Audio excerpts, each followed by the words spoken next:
So, next we are going to see the preparation of glucose. Okay, what is our next topic?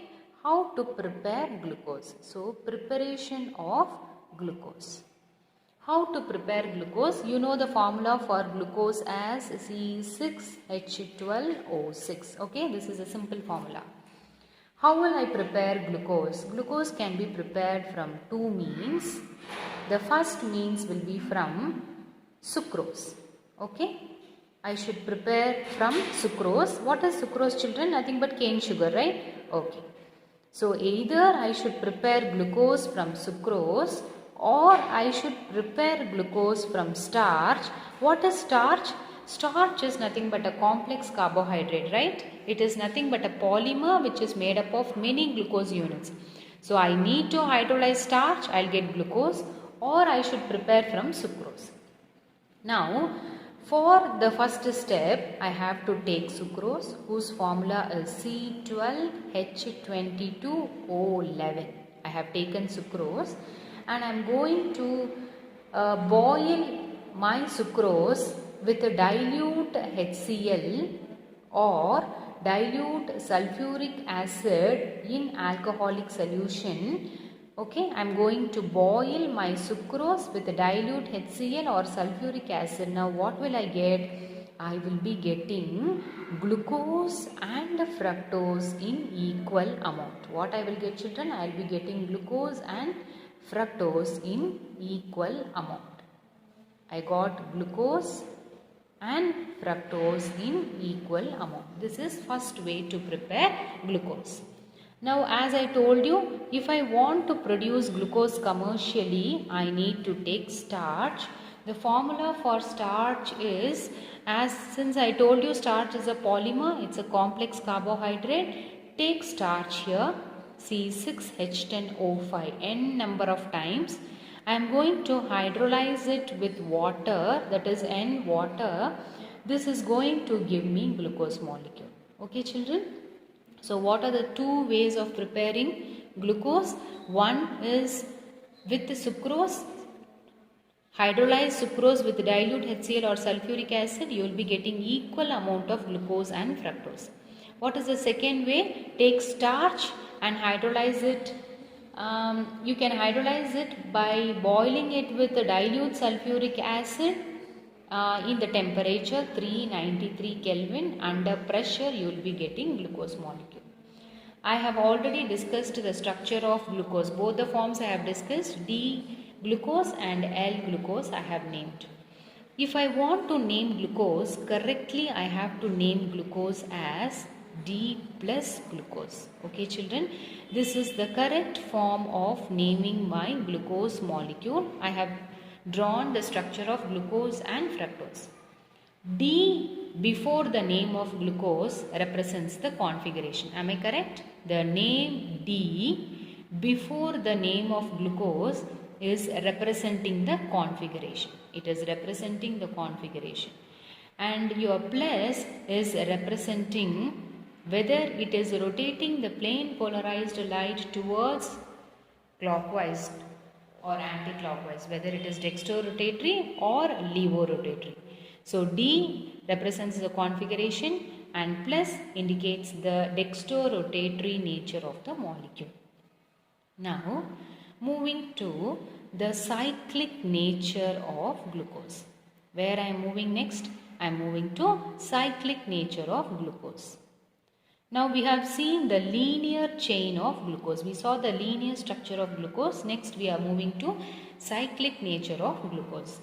See, whenever I look into the structure of glucose, most of the properties can be explained.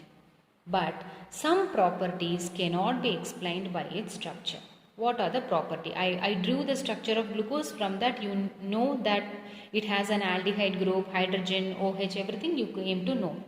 But some properties or some facts cannot be explained by the normal glucose structure. What are the properties which cannot be explained?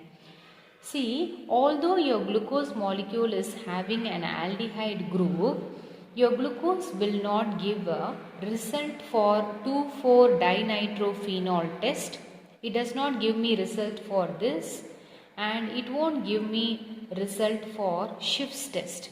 Okay. I know from the structure that it is having an aldehyde group, right? Although it is having an aldehyde group, it is not giving me result for these two. Why? Because it is not forming hydrogen sulfide. Okay, it is not forming hydrogen sulfide group when it is sulfide. Okay, so HSO3, hydrogen sulfide.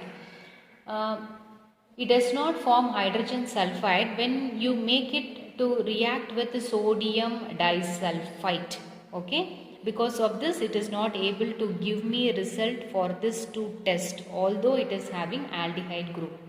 Number 2, the second fact which is not answered by the structure, which I am not able to get from the structure of glucose is, your glucose is having pentaacetate group, right? Your glucose is having pentaacetate group. It will not react with a hydroxylamine. Okay, it is not reacting with hydroxylamine. This indicates that aldehyde group is not free, means it is not possessing any free aldehyde group. So these two properties cannot be explained from the structure of the glucose. Okay, when I look into the structure of glucose, most of the properties are well understood, but although it is having aldehyde group, it is not answering dinitrophenol test or Schiff's test because it's not forming hydrogen sulfide with sodium bisulfite. And it is having pentaacetate group, but it is not reacting with hydroxylamine group. This shows that the aldehyde group is not free. So I can tell you from the open chain structure, these two properties cannot be explained. So one of the OH group may be add to the CHO group. As a result, I will be getting a cyclic structure. I am just telling you why there is a need to go for cyclic structure. Because from the open chain structure, I couldn't answer this two question. So what I am going to do, I am going to link one of the OH group. Okay, I am going to link one of the OH group to the CHO group, aldehyde group, with one of the hydroxyl group.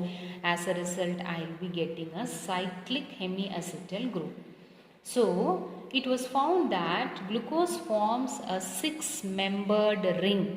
From the cyclic structure, I can tell you my glucose is forming a 6-membered ring structure in which the OH group, which is present in carbon 5, is involved in the ring formation. This shows that there is an absence of free aldehyde group and glucose exists in two different forms, that is alpha form and beta form. Okay, let me repeat for you why there is a need for the cyclic nature of glucose. From the open chain structure, these two facts were not explained. So one of the OH group is linked with the aldehyde group to form a 6-membered ring. Which carbon atom is involved in formation of the ring? Your hydroxyl group, which is present in C5, is specifically involved in the 6-membered ring formation. This shows that aldehyde group is not free. Also, there is an existence of two structure, that is alpha structure and beta structure. I can call open chain as linear chain because it was linear, right? I drew it like that, your D and L form. Now let me draw the cyclic structure. So since it is a 6-membered ring, 1, 2, okay, I have drawn, and let me draw the CHO group here. My first carbon atom is present here, so OH. My second carbon atom is present here, HOH. My third carbon atom is present here. This will be OH. My fourth carbon atom is here, which is HOH, and my fifth carbon atom is here, CH2OH. What is this structure? This is alpha D plus glucose. How will you draw beta structure? Beta structure will be exactly same. The only difference is this OH of C1 will be in the upward direction. Let me draw that too. O. This is L D plus beta D plus glucose. Okay. So structure is exactly same. What is the difference? HOH, but in beta form OH will be in the upper position. Okay children. So the remaining all will be exactly same. HOH and this is OHH. This is HOH and this is CH2OH.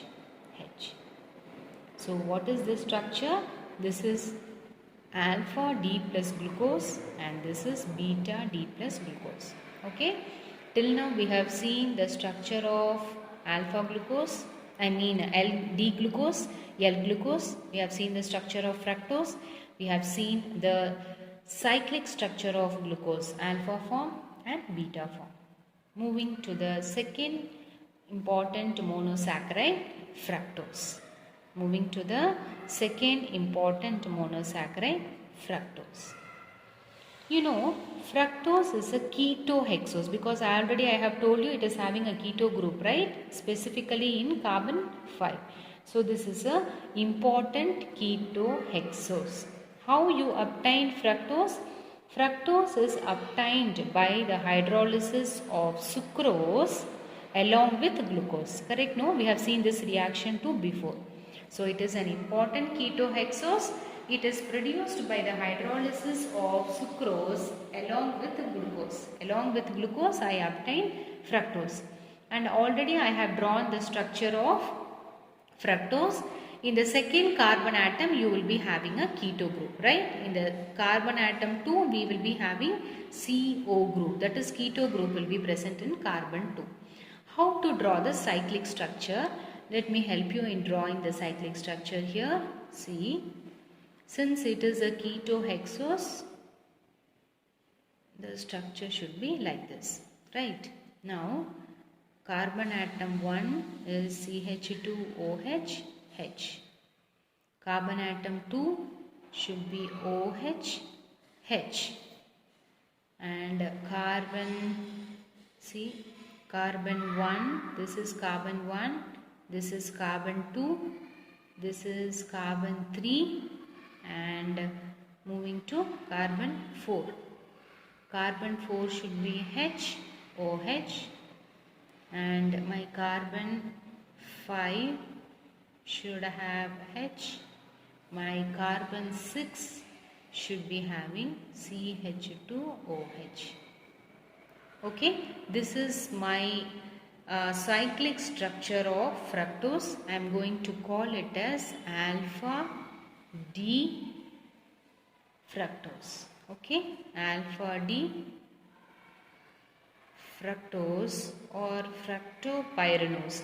Even glucose can be designated as glucopyranose. Okay, glucose can be indicated as glucopyranose and fructose indicated as fructofuranose. Okay. So I think till this you don't have any doubt in the structure of alpha D glucose, beta D glucose and the structure of alpha D fructose.